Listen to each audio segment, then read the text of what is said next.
Welcome to one of the most intriguing puzzles in modern physics, negative capacitance in ferroelectric materials. Ferroelectric materials can exhibit negative capacitance, a phenomenon that challenges our basic understanding of energy storage in capacitors. Before diving into the puzzle, let's review what normal capacitance means. Capacitance is the ability of a system to store electric charge when a voltage is applied. The basic definition is C equals Q over V, where C is capacitance, Q is charge, and V is voltage. In a normal capacitor, positive charges accumulate on one plate and negative charges on the other when voltage is applied. For a parallel plate capacitor, C equals epsilon naught times epsilon R times A over D, where epsilon naught is permittivity of free space, epsilon R is relative permittivity, A is area, and D is separation. In all normal materials, capacitance is always positive. More voltage means more charge stored. For example, a 1 microfarad capacitor charged to 5 volts stores 5 microcoulombs of charge. Thus Q equals C times V equals 10 to the minus 6 times 5 equals 5 times 10 to the minus 6 coulombs. Now let's understand what makes ferroelectric materials special. Ferroelectric materials possess a spontaneous electric polarization that can be reversed by an external electric field. The atoms in ferroelectric materials form electric dipoles that all point in the same direction, creating a net polarization. Polarization P equals Chi times epsilon naught times E, where Chi is the electric susceptibility and E is the electric field. Common ferroelectric materials include barium titanate and lead zirconate titanate, also known as PZT. A key property is the hysteresis loop in polarization versus electric field, showing memory effects. This graph shows the characteristic S-shaped hysteresis loop of a ferroelectric material, where polarization depends on the history of the applied field. To understand negative capacitance, we need the Landau-Differential free energy theory. The free energy function describes the thermodynamic state of a ferroelectric material as a function of polarization.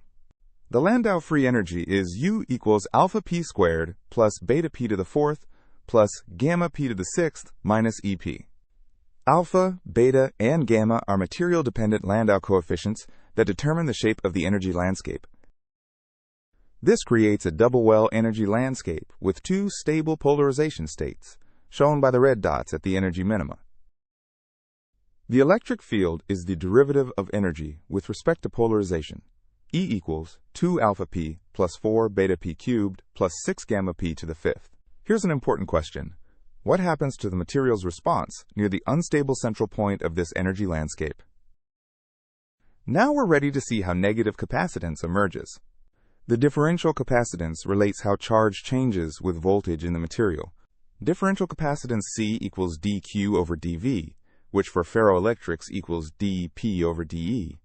The inverse capacitance is dE over dP equals 2 alpha plus 12 beta p squared plus 30 gamma p to the fourth. Here's the critical insight. Alpha can be negative below the Curie temperature in ferroelectric materials.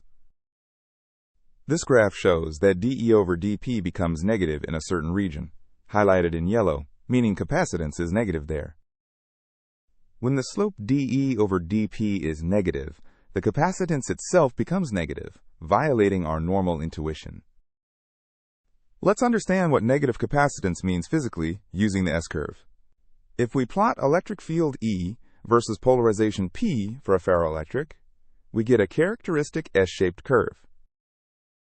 The middle section of the S-curve, highlighted in pink, has a negative slope corresponding to negative capacitance.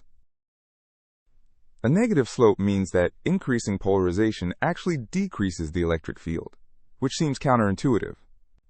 This negative capacitance region is thermodynamically unstable and normally cannot be accessed in bulk materials. The key question becomes, can we somehow stabilize this negative capacitance region to use it practically? The answer is yes, we can stabilize it by using ultrathin ferroelectric layers in series with a normal capacitor. Let's see how connecting a normal capacitor in series can stabilize negative capacitance. We connect a ferroelectric layer with negative capacitance in series with a normal positive capacitance dielectric. This diagram shows the series connection of a ferroelectric capacitor with negative capacitance and a normal dielectric capacitor with positive capacitance. For capacitors in series, 1 over C total equals 1 over C ferroelectric plus 1 over C dielectric. If the ferroelectric capacitance is negative and its magnitude is larger than the dielectric capacitance, then the total capacitance can actually exceed the dielectric capacitance alone. Let's do an example calculation to see the stabilization condition. Suppose the ferroelectric has negative 10 picofarads and the dielectric has positive 8 picofarads. Then 1 over C total equals 1 over negative 10 plus 1 over 8, which equals 1 over 40. So the total capacitance is 40 picofarads, which is much larger than either component alone. This demonstrates capacitance amplification through the negative capacitance effect. Now let's understand why this only works with ultrathin nanolayers. In bulk ferroelectrics, the negative capacitance state is unstable and the material spontaneously forms domains. In bulk materials, different regions form domains with opposite polarizations to minimize energy, preventing negative capacitance. When the ferroelectric layer is extremely thin, typically under 10 nanometers, domain formation is suppressed. The ferroelectric thickness must be less than about 10 nanometers for this effect to work. The series capacitor creates a depolarization field that provides a restoring force, stabilizing the negative capacitance state. This shows the key geometry, an ultra-thin ferroelectric layer of less than 10 nanometers on top of a thicker, normal dielectric. Let's address the apparent paradox about energy storage. An important question: does negative capacitance mean the system stores negative energy?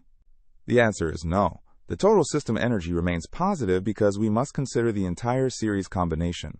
The total energy is 1/2 C total V squared, and C total for the series combination is positive. This energy versus voltage plot shows the total energy is always positive and increases with voltage, maintaining stability. The ferroelectric layer stores less energy due to its negative capacitance, but the dielectric layer more than compensates. The net effect is voltage amplification across the ferroelectric, which is useful for low-power electronics. Let's examine the experimental evidence for negative capacitance. Negative capacitance was first experimentally observed in hafnium zirconium oxide films around 2008. A typical experimental structure consists of a 3 nanometer HfZrO ferroelectric layer on top of an oxide dielectric on silicon. Key measurements involve capacitance versus voltage curves that show capacitance enhancement. Experiments show measured capacitance can be twice the value without the ferroelectric layer, demonstrating the amplification effect. These results have been confirmed by multiple independent research groups around the world. The most exciting application is in creating transistors with ultra-steep switching. Normal transistors have a fundamental thermodynamic limit of 60 millivolts per decade at room temperature. The subthreshold swing, SS, equals dVg over d log base 10 of ID and must be at least 60 millivolts per decade.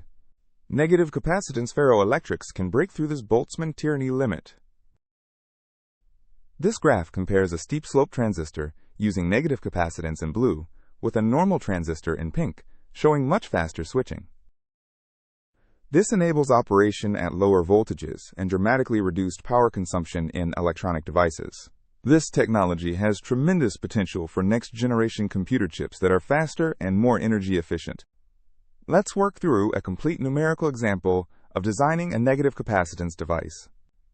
Our design goal is a transistor with a subthreshold swing of only 30 millivolts per decade. This requires the total capacitance to be twice the oxide capacitance. Let's say we have an oxide thickness of 2 nanometers with relative permittivity of 20. The oxide capacitance per unit area is epsilon naught times epsilon r times A over T. This gives us 88.5 microfarads per square centimeter.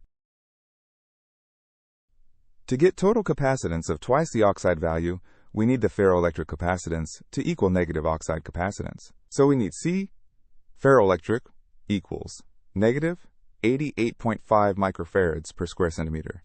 This requirement determines that we need an HfZrO thickness of approximately 3 nanometers. Such a device could operate at 0.5 volts instead of 1 volt, cutting power by 75%. Despite progress, several open questions and controversies remain. There is ongoing debate about whether negative capacitance is truly stabilized or just a transient switching effect.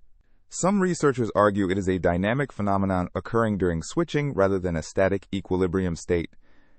The field is split between those who believe in static negative capacitance and those who see it as purely dynamic. A major challenge is that creating reliable and reproducible devices remains difficult due to material quality issues. We need better fundamental understanding of how ferroelectric materials behave at the nanoscale. Let's consider the broader implications of this phenomenon. Negative capacitance fundamentally challenges our textbook understanding of what capacitance means. It demonstrates the importance of thermodynamic metastability and how we can engineer and exploit unstable states. This shows the potential to create novel devices exploiting metastable states.